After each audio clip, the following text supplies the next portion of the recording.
ಮಾಯಾವಿ ವ್ಯಕ್ತಿಗಳ ಮೂಲಕ ಪ್ರೇಕ್ಷಕರ ಮನಸ್ಸನ್ನು ಗೆದ್ದ ಈ ಮೋಹಿನಿ ಅಟ್ಟ ನೃತ್ಯ ನಿಜಕ್ಕೂ ಕೇರಳದ ಸಂಸ್ಕೃತಿ ಹಾಗೂ ಸೌಂದರ್ಯದ ಪ್ರತಿರೂಪವಾಗಿತ್ತು. ಇಂತಹ ಮನಮೋಹಕ ಪ್ರದರ್ಶನಕ್ಕಾಗಿ D3 ಕ್ರಿಯು ಇಂದ್ರಾಳಿ ಇದರ ಎಲ್ಲ ಕಲಾವಿದರಿಗೆ ಹೃದಯಪೂರ್ವಕ ಧನ್ಯವಾದಗಳು. ದಯವಿಟ್ಟು ಈ ಮುದ್ದಾದ ಕಲಾವಿದರಿಗೆ ಚಪ್ಪಾಳೆಯ ಮೂಲಕ ಪ್ರೋತ್ಸಾಹ ನೀಡಬೇಕಾಗಿ ಕೇಳಿಕೊಳ್ಳುತ್ತಾ ಇದ್ದೇನೆ.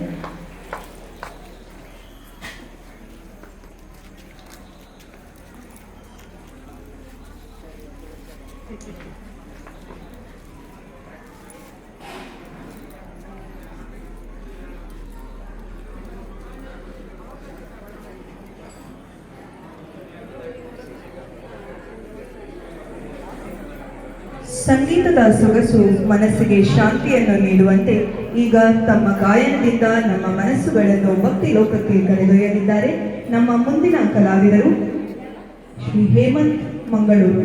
ತಮ್ಮೆಲ್ಲರ ಚಪ್ಪಾಳೆಯೊಂದಿಗೆ ಇವರನ್ನು ವೇದಿಕೆಗೆ ಸ್ವಾಗತಿಸುತ್ತಾ ಇದ್ದೇವೆ.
ಸಕಲ ದೋಷಗಳನ್ನು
Thank you.